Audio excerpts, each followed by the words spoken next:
welcome back to Food Prep Guide. Lately on this channel, we have been bringing you homemade versions of common store-bought items, and we're going to do that again today, and this time we're going to make homemade mayonnaise.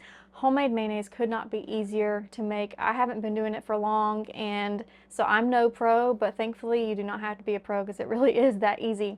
Now, I will say that when I was researching how to make mayonnaise, I came across the common problem of the emulsion not quite setting right and the liquid oil separating from the rest of the ingredients, and we don't want that, right? We want it to remain a creamy mayonnaise-y consistency. And I found that the solution to that is going to be all in the way that we blend it. Now, if you can make this in a blender, you can use a whisk, but it's very hard to get that emulsion just right. So I do highly recommend using an immersion blender, or also known as a stick blender. I got this from Amazon, I'll link it below, but that is going to help you really get that good emulsion that's going to allow that oil to not separate. But even then, there is a certain art to how we blend it up, and I will discuss that as we go through it. So the ingredients are, well, let me just bring you up closer and show you. By the way, if you would like help building your food storage, scroll down to the description box of this video and click this link for our free 1-year food storage plan. We calculated a year's supply of food for one person, then broke that data down into a week-by-week list of items to build your pantry on a budget. We'll send it straight to your inbox. If you're new here, we invite you to subscribe and hit the notification bell so you don't miss all of our upcoming food preservation, pantry storage, and gardening tutorials. Now back to the kitchen. Okay, all we need to make our mayonnaise is some distilled white vinegar, 2 eggs, some salt, Dijon mustard, olive oil, some either a lemon juice, a fresh lemon, or a lemon packet like this in your immersion blender. Let me get you set up and we'll get going. Okay, we're going to start out with our oil. I'm going to be using olive oil, but you can use any oil for mayonnaise.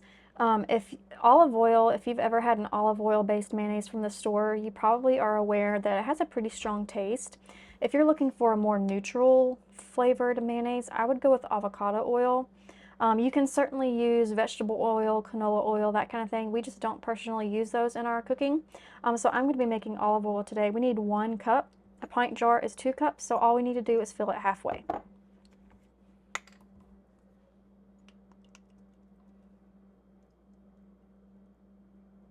Okay, it's about halfway. Now we need 2 eggs. If you want your mayonnaise to remain a very stark white color, then you might want to just use egg whites and not the whole egg. I personally, I really love the richness that the yolks add to it, so I use that and just deal with the mayonnaise not being perfectly stark white. Okay, next we need just 1 tablespoon of vinegar. I'm not going to measure, I just do a splash of vinegar. Next you need to add your lemon. If you are going to be using a fresh lemon, you would squeeze about half of a lemon, or you can use 1 tablespoon of lemon juice. Whenever I am stocking ingredients to make things homemade, I really like to make all of my ingredients shelf stable as much as possible that don't need any refrigeration or anything like that. And so I really like to keep these on hand. It is just lemon powder. Let me read the instructions. Crystallized lemon, which is citric acid, lemon oil, lemon juice, and that's it. So no yucky ingredients in it. And I guess the citric acid, there's some controversy on that, I guess, but I don't consider that a big deal. So I'm just going to be using 1 packet, if I can get this open. I'm just going to be pouring in 1 packet of this. You can do 1 tablespoon, like I said, of lemon juice, or squeeze half of a lemon in there. Next is Dijon mustard. You don't have to use Dijon mustard in your mayonnaise if you don't want to, but it does add a really nice flavor. We need 1 teaspoon of this. Again, I don't measure. I'm just going to do a very quick little blip. Very scientific. The only thing I do really measure with this recipe is the salt, because we don't want it to be too salty. We only need 1/4 teaspoon of salt. 1/4 teaspoon of salt. And that is it. That is all of our ingredients. Now I'll talk to you a little bit about how the art of blending up mayonnaise so that it stays nice and creamy and doesn't separate is all in the way that we blend it. So let me talk to you about that real quick. We're gonna start out, once I run the blender, it's gonna get really loud. So I wanna explain it first. We're gonna start out with putting the blender all the way down at the bottom of the jar. And we're going to blend it there at the bottom of the jar for about 30 seconds, maybe a little bit longer. And only after it's been blending at the very bottom of the jar for that long, we will very slowly start bringing it up and going up and down, doing this up and down motion throughout the jar for about another minute. Really, as far as that second stage of blending goes, the first stage of blending, we do need to pretty much count like 30 to 45 seconds. But the second stage of blending, even though it takes about a minute, you're looking for consistency. You're looking to achieve that thick mayonnaise consistency that we're all familiar with from the grocery store. So I'm going to go ahead and get started. I'm going to turn my blender all the way down on this lowest setting because it doesn't need to be super powerful to do this. I'm going to put all the way down at the bottom, all the way down the bottom, and I'm going to blend. I'm going to count to about 30, somewhere between 30 and 45 seconds, and then I will start the up and very slow up and down motion. Another thing to note is that when we're doing the up and down motion, you don't at any point want to bring the blender up out of the liquid level. You want to always keep your blender submerged underneath the liquid level. And like I said, it's more of a consistency thing and not a time thing, but it does generally take about a minute, okay? Let's get started.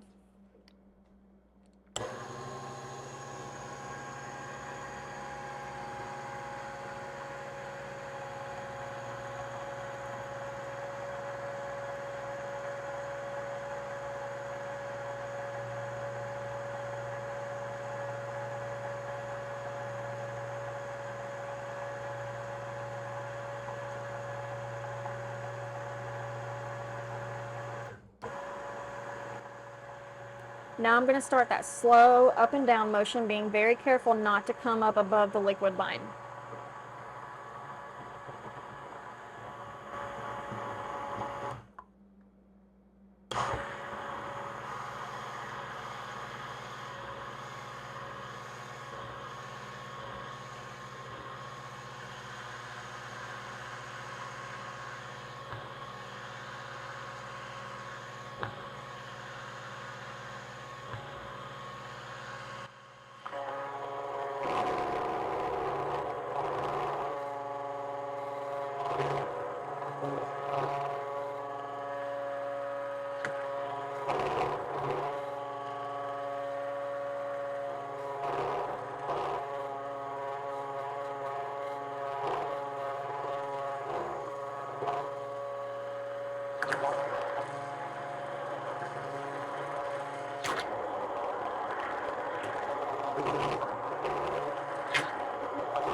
Okay, let's check the consistency, see where we're at. It's looking a whole lot like mayonnaise already.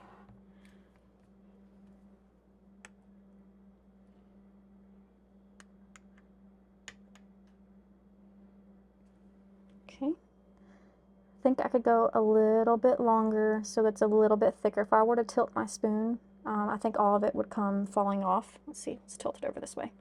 Well, maybe not. Very slowly dripping. That's pretty much what mayonnaise does, but I am going to go just a tad bit longer. Get my pad up here. I bet y'all thought that was only a decoration all this time. Okay.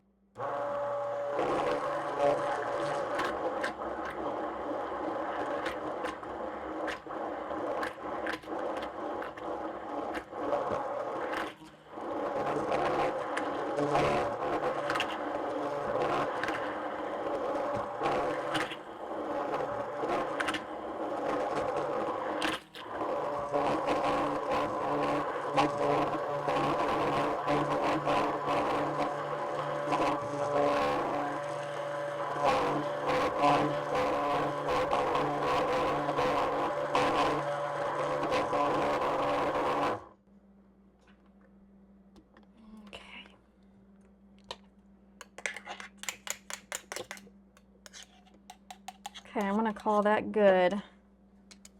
It's a little bit more liquidy than I would like, but honestly, I think that's just because maybe I put in a little bit too much olive oil. But it is still, I mean, that is totally mayonnaise. Let me get you up close look one more time at the consistency. I'll drop off the spoon, see how thick it is. Like I said, it's a teeny tiny bit more liquidy than I would like. But I think that's because I put in a little bit too much olive oil. But, I mean, how long did that take? Just a couple minutes to get homemade mayonnaise?